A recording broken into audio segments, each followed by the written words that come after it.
يا مساء الفل على احلى متابعين في الدنيا كلها، متابعين قناه يومك اجمل مع ام فارس.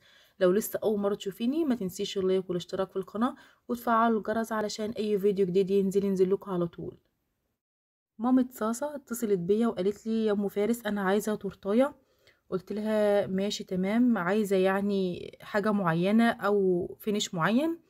قالت لي ايوه انا عايزه سبايدر مان بالوانه وبرسوماته وكل حاجه. قلت لها خلاص تمام ماشي، وعملت لها تورتة سبايدر مان وعجبتها جدا وبجد كانت تحفة. يلا بقى نسمي الله ونصلي على الرسول عليه أفضل الصلاة والسلام ونعمل خطوات التورتة سبايدر مان. هنا بقى جيت لكم فيديو النهاردة بالتجليس والفينش بس. طبعا عملت معاكم طريقة الكيك قبل كده، فقلت الفيديو ده النهاردة هيبقى للفينش والتجليس. جبت بقى هنا كده البورد وكنت مقطعه الكيك. انا عامله 6 طبقات من الكيك، عملتهم ازاي يا ام فارس؟ عملت صينيه يعني 400 جرام، قسمتهم ل4 طبقات. وعملت الكيك الشوكولاته عملت بس 200 جرام في صينيه كده لوحدهم، علشان كنت ادخل كيك الشوكولاته مع الفانيليا. عملت بقى كده طبقه من الكيك وعليها السيرم، وبعد كده نزلت بطبقه من الكريمه، وسقيت الكريمة جناش من الشوكولاتة او الكريسبات الحشو يعني اللي موجود عندك. عملت التورتة 6 طبقات علشان الفينش بتاعها والرسمة تطلع حلوة يعني. لان كل ما التورتة تبقى عالية معاكي في الارتفاع بتديكي الشكل والرسمة احلى. 400 جرام عليهم 4 بيضات، عليهم نص كوباية مية تكون ناقصة شوية، علشان 500 جرام بياخدوا معايا نص كوباية مية. معلقة كبيرة محسن جل، رشة من الفانيليا، وضربتهم وخبزتهم في صينية مقاس 22 وطلعت معايا 4 طبقات. كنت بقى لسه محتاجة طبقتين، عملتهم شوكولاتة علشان أدخل مع الفانيليا طعم الشوكولاتة. ما شاء الله الكيك طالع معايا طري كده وهش. وملحوظة مهمة قوي يا بنات، وانتوا بتفضوا الكيك في قلب الصاج او الصينية، حاولي انك تخبطي خبطتين كده عشان تفرغي الهواء وما تطلعش معاكي مخرمة من جوه. لو وصلت بقى لحد هنا من الفيديو ما تنسيش اللايك والاشتراك في القناة وتفعلوا الجرس علشان اي فيديو جديد ينزل لكم على طول. وشجعوني كده يا بنات، وقفوا كده معايا، واي حاجة تحتاجوها مني انا موجودة وهرد عليكم على طول. وخلاص رمضان قرب، رمضان على الابواب، وكل سنة وانتم طيبين وبصحة، وينعاد علينا رمضان بالخير والبركة والسلام. الطبقة الخامسة بقى ضفت ليها جناش من الشوكولاتة وكريسبي، علشان انا حطيت في طبقة وطبقة وكده. خلاص دي اخر طبقة معايا. بدأت بقى ان انا اسوي الجنوب كلها علشان ما يبقاش في حتة بارزة وحتة يعني داخلة لجوه. هنا بقى كنت جايبه الكريمه بتاعت البيضه وضفت لها اللون اللي انا كنت عايزاه. يعني حابه تشتغلي باللون البامبا او اللبني او اي لون انت تشتغلي بيه، لازم تخمري الكريمه. الافضل انك تخمريها في التلاجة، تضيفي لها اللون وتدخليها التلاجة، تدي معاكي لون حلو قوي وما تقليش اللون. جلست بقى كده بالكريمه اللبن اللي انتوا شايفينها دي.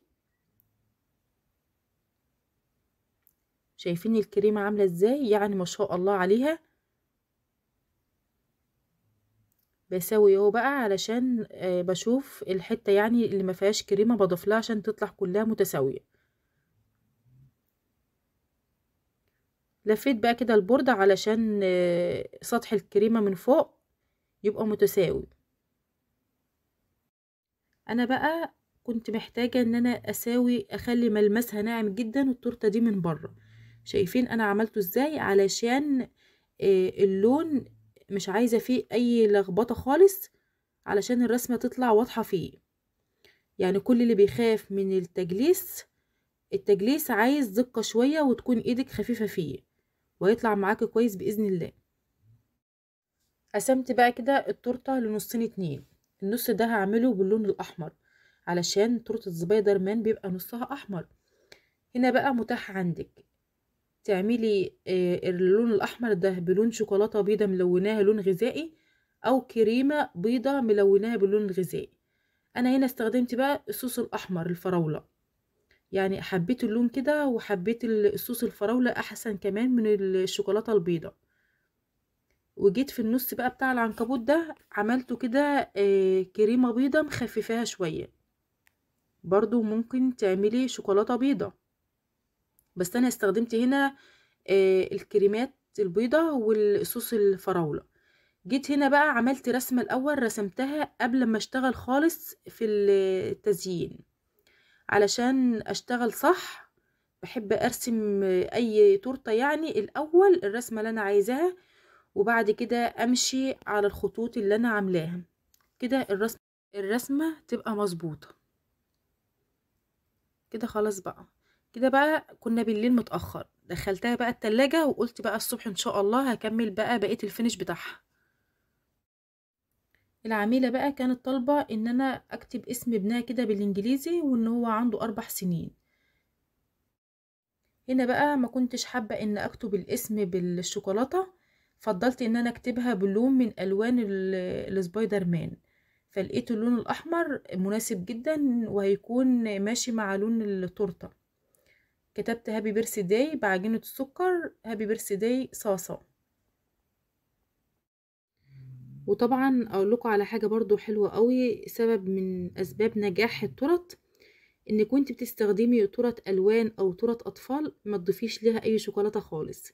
ليه بقى؟ لان الشوكولاته ممكن تستخدميها في الحشو، انما بره في الفينش الاخراني ده لا. عشان الالوان ما بتبقاش حابه معاها اي شوكولاته خالص، بتبقى عايزه الرسومات بس او الحاجه البسيطه. ابعدي عن الشوكولاته خالص. هنا بقى استخدمت صور سبايدر مان والمجموعة اللي معاه، وحطيت رقم 4 سنين.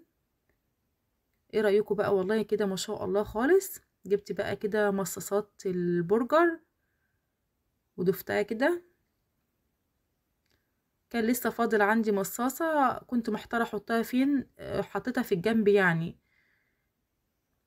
هنا بقى كان عندي ورقة الرنسفيل بشكل برضو الدبدوب الازرق، عملته برضو كده. وبجد التورتة عجبت صاحبتها جدا، وانا ببقى مبسوطة واسعد لما بحس ان شغلي واصل للناس بطريقة حلوة. ببقى دي كفاية عندي وببقى سعيدة جدا. بحب دايما اطلع لكم التورت بره في البلكونة كده عشان تشوفوا الجمال والحلاوة دي. انا بنبهر من الالوان ومن الحلاوة والطعامة دي. وانتوا كمان بقى ابعتولي في التعليقات وقولولي ايه رأيكم في التورتة دي واي تورتة بنزلها. وتأكدوا ان رأيكم دايما يهمني سواء بالإيجابي او بالسلبي، انا بتقبل اي حاجة منكم.